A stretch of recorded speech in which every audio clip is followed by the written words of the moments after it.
Hello friends, मैं CA मधुनेट आप सबका स्वागत करता हूं आपके अपने चैनल टेक्स गपशप में।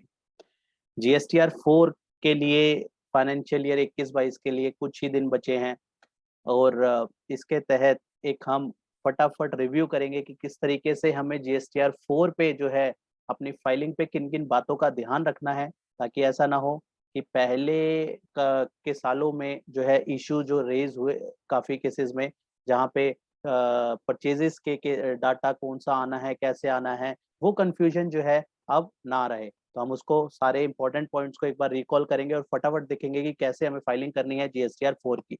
जो कि पहले जो हमारी जीएसटीआर 4 होती थी वो जीएसटीआर 9A फॉर्म होता था, हमारा ईयरली बेसिस पे जो जाता था।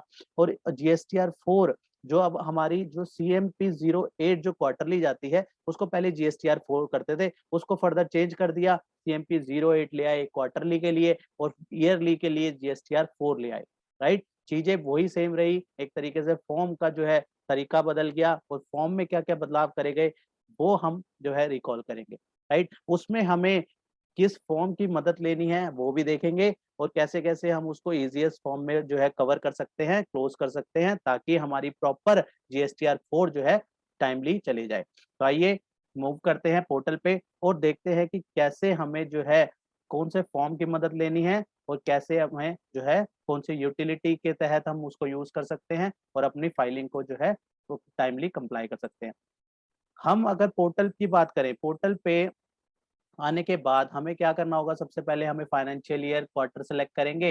राइट, क्वार्टर सेलेक्ट करने के बाद जो है हम उसमें हमें CMP 08 क्वार्टरली वो दिखा देगा कि हमारा ये CMP 08 जो कि ऑब्वियसली फाइल हो गया होगा। उसके साथ में हमें दिखाएगा GSTR 4A। जैसे हमारा वहाँ पे 2B होता है, नॉर्मल केसेस में 2B होता है, वहाँ पे हमें 2B में हमारे क्रेडिट दिखा देता है, हम उसको रिकनसाइल कर लेते हैं, उसके हिसाब से हम जो है क्रेडिट बुक कर लेते हैं। यहाँ पे हमें क्रेडिट नहीं मिलना, राइट, कंपोजिशन में हमें क्रेडिट नहीं मिलना, लेकिन हमें परचेज का डाटा जो है जीएसटीआर 4 में जो डालना है उसको हम रिकनसाइल कर लेंगे। यहाँ से हम इसको जो है रिकनसाइल कर लेंगे, हम इसको डाउनलोड कर लेंगे, पूरे साल का इकट्ठे भी डाउनलोड हो जाता है। उसको फिर हम अपना मैचिंग कर लेंगे जो हमने अपनी डिटेल्स जो है फर्निश करी होगी और जो है हमें जीएसटीआर 4 में जो है डाटा डालना है उसको रिकनसाइल करेंगे और वहां से हमारी जो है फाइल हो जाएगी। सेल में तो दिक्कत आती थी, सेल का तो हम डाटा डाल चुके होते हैं, वहां पे हम GMP 08 पे हमें टैक्स भी पे कर दिया होता है। परचेज के लिए जो है हमें रिकंसिलेशन जो है बना के उसको प्रॉपरली जो है वहां पे फाइल हो जाए। इसको हम यहाँ पे व्यू भी कर सकते हैं, डाउनलोड भी कर सकते हैं। डाउनलोड सेक्शन में जाएंगे वो क्वार्टर वाइज भी हम इसको डाउनलोड कर सकते हैं। राइट, बेटर है कि पूरे साल का जो है अप्रैल से लेकर जनवरी तक का यहाँ पे एक्सेल पे डाउनलोड कर लो, एक्सेल पे डाउनलोड हो जाएगा। जो एक्सेल की यूटिलिटी यहाँ पे डाउनलोड होके आ गई है उसको हम डाउनलोड एक्सेल यूटिलिटी को जैसे ही खोलेंगे वहां पे हमें जो है पूरा का पूरा उस पे वहां पे हमें डाटा मिल जाएगा उसका। उसको हम इस तरीके से हमारे पास डाटा डाउनलोड होके आ जाएगा, B2B amended, debit note credit note, debit note credit note amendment. ठीक है, ये 4 पार्ट में आ जाएगा। तो यहाँ से हम जो है हमारी जो परचेजेज है पूरे साल की, यहाँ से हम रिकनसाइल कर लेंगे कि हमारी ये जो परचेजेज है वो हमने जो है अभी जीएसटीआर 4 में जो फाइल करनी है, यहाँ से हम उसमें इसमें यहाँ पे इसका डाटा पाइवट टेबल यूज कर लेंगे, पाइवट टेबल से हम स्लैशिंग कर लेंगे। राइट, वहां पे हम उसके हिसाब से, क्योंकि हमें सप्लायर की जो है वैल्यू चाहिए टोटल, हमें टोटल सप्लायर की वैल्यू चाहिए और वो भी चाहिए हमें रेट वाइज। राइट, तो हम पाइवट टेबल का यूज करेंगे, पाइवट टेबल का यूज करके जो है हम उसमें क्या करेंगे, हम उसमें फिल्टर लगा देंगे कि एक सप्लायर का जीएसटीएन पकड़ लेंगे, पर्टिकुलर एक सप्लायर का हमारे 12% की कितनी परचेज हुई है, 5% की कितनी हुई है, 18% की कितनी हुई है पूरे साल में, वहां पे वो फिल्टर लगा के टोटल बता देगा। हम वहां पे सप्लायर वाइज जो है वहां पे वैल्यू ऐड कर देंगे। राइट, हम इसको ऑफलाइन यूटिलिटी के थ्रू भी कर सकते हैं, ऑफलाइन यूटिलिटी और डायरेक्ट दोनों वे हैं, हम सबको पता है। तो हम इसको ऑफलाइन यूटिलिटी से अगर करें तो ऑफलाइन यूटिलिटी में हमें क्या करना होगा, ऑफलाइन यूटिलिटी में हमें कैसे करना है, ऑफलाइन यूटिलिटी को हम डाउनलोड कर लेंगे। राइट, डाउनलोड सेक्शन में जाके ऑफलाइन यहाँ पे हमारे को आ जाता है, यहाँ पे जीएसटीआर ये 4 ऑफलाइन यूटिलिटी टूल मिल जाएगा। इस टूल की मदद से भी हम यूज कर सकते हैं, वहां से हम टूल पे डाटा डालेंगे सारा। ठीक है, डाटा पंच करेंगे, वहां से हम उसकी जीएसएन बनाएंगे, जीएसएन को अपलोड कर लेंगे जैसे हम नॉर्मल उसमें करते हैं, हमारी जीएसटीआर 1 3B में करते हैं, वैसे ही सेम चलना है। फिनोमिना सारा सेम है, डायरेक्ट भी ऑनलाइन भी कर सकते हो, ऑफलाइन भी कर सकते हो, जो भी आपको कन्वीनियंट लगता है उस वे में कर सकते हो। बात है कि सही फाइल होनी चाहिए, डाटा एकदम सही जाए, मेन पर्पस ये है। राइट, तो हम यहाँ पे ऑफलाइन यहाँ से डाउनलोड कर लेंगे। ऑफलाइन डाउनलोड करने के बाद हमें ऑफलाइन यूटिलिटी जो है वो किस तरीके से मिलेगी, हमें ऑफलाइन यूटिलिटी इस तरीके से मिलेगी। यहाँ पे वो टेबल वाइज बता देता है कि टेबल 4A में क्या जाएगा, टेबल 4B में क्या जाएगा, 4C 4D। हमारे ये 4 टेबल जो है हमारे मेन इंपॉर्टेंट हो जाते हैं, जहाँ पे हमारी इनवर्ड सप्लाई जो हमारी परचेजेज है, जो हम ये जैसे हमने B2B को हमने डाउनलोड किया और वहां पे हमने देखा, तो उसी तरीके से जो हमारी परचेजेज हैं वहां पे हमें उसी परचेजेस को जो है रिकनसाइल करना है इस टेबल के साथ, राइट। तो इन टेबल के साथ हम उसको रिकनसाइल करेंगे, राइट। आई थिंक वीडियो आपको शो हो रही होगी, तो इसको हम रिकनसाइल कर देंगे। तो यहाँ पे हमारे जो टेबल्स हैं, जो हमारे जो भी टेबल्स हैं, उसको हमें क्या करना है, उसको table 4A 4B 4C 4D इन चारों टेबल को जो है हमारे जो हमने अभी 4B को डाउनलोड किया था उसके साथ रिकनसाइल करेंगे। फिर हमें टेबल नंबर 5, 6 और 7 का भी इम्पैक्ट देखना है।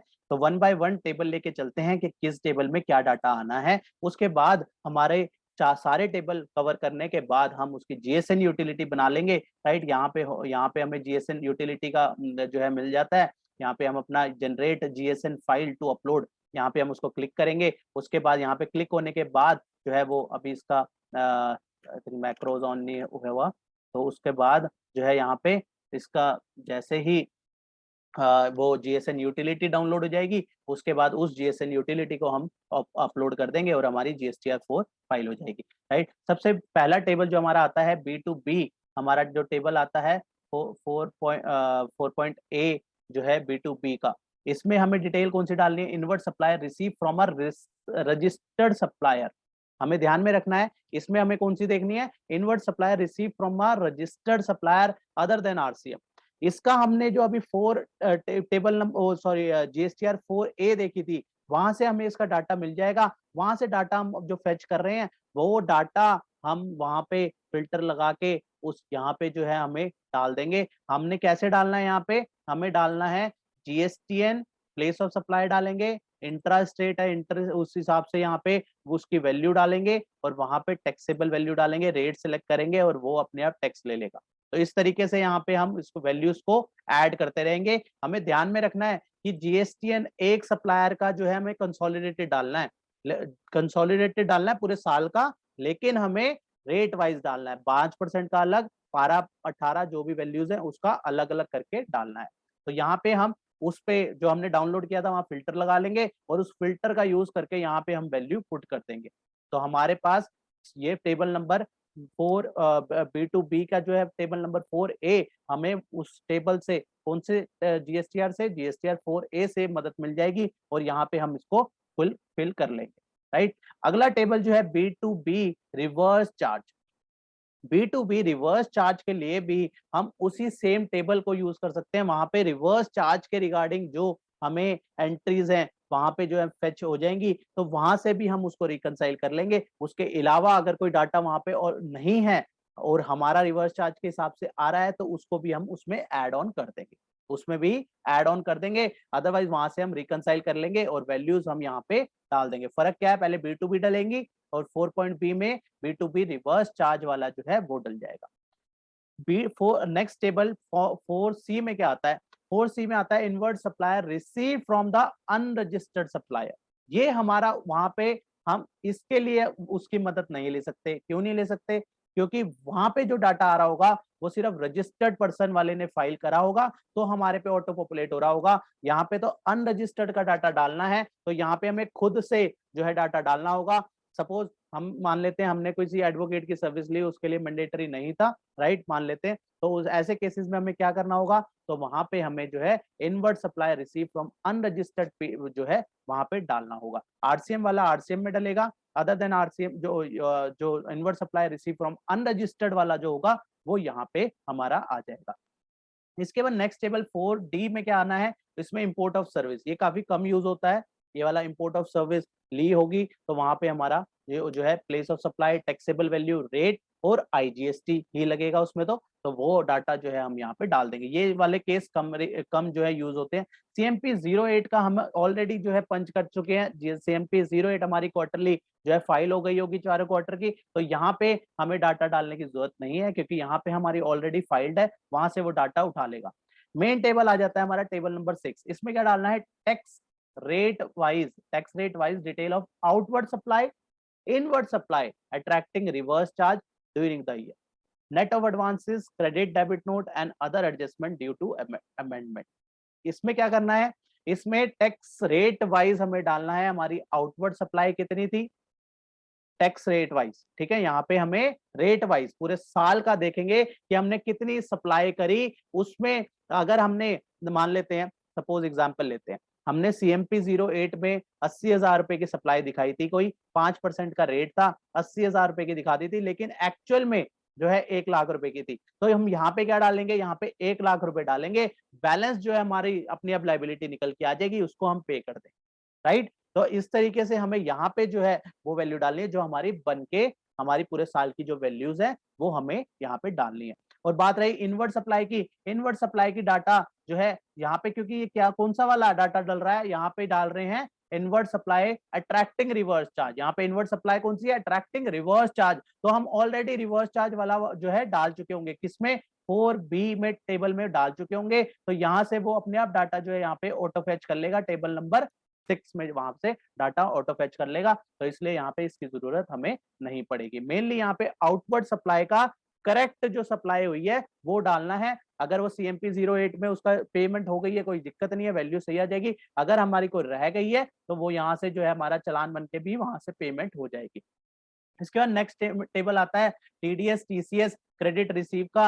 अगर TCS सेक्शन 51 के तहत हमारा जो है TDS अगर किसी गवर्नमेंट एंटिटी ने काटा होगा उसके उसके डाटा यहाँ पे डल जाएगा। और TCS का अगर किसी ई-कॉमर्स ऑपरेटर के थ्रू सेक्शन 52 के हिसाब से होगा तो उसका डाटा भी यहाँ पे डल जाएगा। ये भी रेयरली यूज होगा, राइट। लेकिन हमें अगर हमारे ऊपर इसका कंप्लायंस आ रहा है तो यहाँ पे भी उसका क्या क्या डिटेल डलनी है, GSTN of the deductor, gross value, central tax और स्टेट टैक्स। तो इस तरीके से जो है हमारी जो मेन टेबल इसमें बनती है वो table number 4A 4B 4C 4D, right. इसमें से भी हमारी 4A और 4B जो है मेनली यूज होती है और 4C भी कभी कभार यूज हो जाती है। 4D जो है ज्यादा यूज नहीं होती, import of services rarely use होती है। और हमें मेनली टेबल नंबर 6 में आउटवर्ड सप्लाई का ध्यान रखना है क्योंकि काफी केसेस में देखा गया है कि वहां पे मिसमैच हो जाता है, वहां पे दिक्कत वाली बात आ जाती है। तो वो उसका भी ध्यान में रखना है।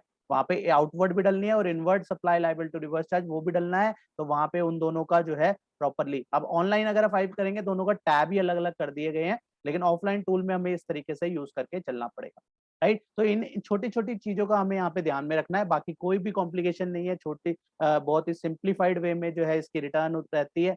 तो हमें इस तरीके से रिटर्न को प्रोसेस करना है। हमें ये जरूर में ध्यान रखना है कि GSTR 4A का जरूर रिकनसाइल करके चलना है। पहले हमें 4A डाउनलोड करके रिकनसाइल करना है, उसके बाद हमें रिकनसिलेशन बनाने के बाद यहाँ पे हम डाटा पुट करेंगे और उस डाटा के हिसाब से हम फाइल कर देंगे GSN। जब हमारी सारा डाटा बन जाएगा, ठीक है, सारा डाटा हो जाएगा, वैलिडेट हो जाएगी शीट्स, उसके बाद हम क्या करना है, वैलिडेट होने के बाद हमें लास्ट में क्या करना है, हमें होम पेज में जाके यहाँ से JSN बनानी है। वो JSN फाइल हमारी डाउनलोड हो जाएगी। JSN फाइल डाउनलोड होके आ जाएगी, तो JSN फाइल जैसे ही डाउनलोड होके आ जाएगी तो उस JSN को हम जो है अपलोड कर देंगे, हमारी पोर्टल पे अपलोड कर देंगे और वहां पे हमारी उसके अकॉर्डिंगली फाइल EVC के थ्रू या DSC के थ्रू उस वहां से जो भी वे आउट हम रखते हैं उस तरीके से हम उसको फाइल कर देंगे, राइट। तो ये मैकेनिज्म हमारा रहेगा, चाहे हम ऑफलाइन यूटिलिटी यूज करें ऑनलाइन करें, टेबल नंबर यही रहेंगे और टेबल को किस तरीके से मैच करना है वो मेन बात है। ऑफलाइन और ऑनलाइन ये तो हमारा कन्वीनियंट के हिसाब से जैसे ठीक लगे वैसे कर सकते हैं,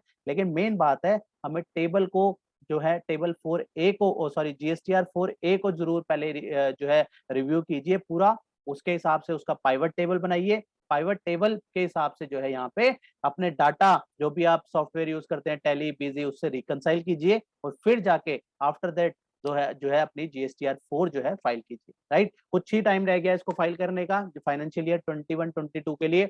आई होप ठीक अप्लाई कर चुके होंगे, फिर भी अगर किसी केस में रह गई है तो बहुत कम टाइम है, हफ्ते का आसपास टाइम है। इसको प्लीज ये जो पॉइंट हमने डिस्कस करे हैं आज, रिव्यू करे हैं, उसको प्लीज ध्यान में रखिए और प्लीज इसके अकॉर्डिंगली कंप्लाई कीजिए ताकि कोई भी जो है दिक्कत ना आए। हमने इसको लास्ट में एक बार दोबारा रिकॉल कर लेते हैं हमें कैसे करना है। जीएसटीआर 4 डाउनलोड 4A डाउनलोड करनी है। 4A में जो डाउनलोड किया है उसको जो है पाइवट टेबल से फिल्टर लगाना है। पाइवट टेबल से फिल्टर लगा के हमारी बुक्स ऑफ अकाउंट से हम अपनी परचेज की समरी निकाल लेंगे। वहां से हम सप्लायर वाइज जो है टेक्स एक बार सारा का सारा मैच कर लेंगे और फिर वो जो मैच्ड डाटा है वो हम यहाँ पे table number 4A 4B 4C में 4D में भी कुछ आ रहा है तो 4D में भी और टेबल नंबर 6 के अंदर भी हम उसको डाटा जो है वहां पे ऑटो रिफ्लेक्ट हो जाएगा इनवर्ड वाला। तो वो सारी चीजें हम रिकनसाइल करके फाइल करते हैं, राइट। तो इसी के साथ आज की इस डिस्कशन को क्लोज करते हैं। मिलते हैं नेक्स्ट वीडियो में नेक्स्ट टॉपिक के साथ। टिल देन बाय बाय, जय हिंद जय भारत।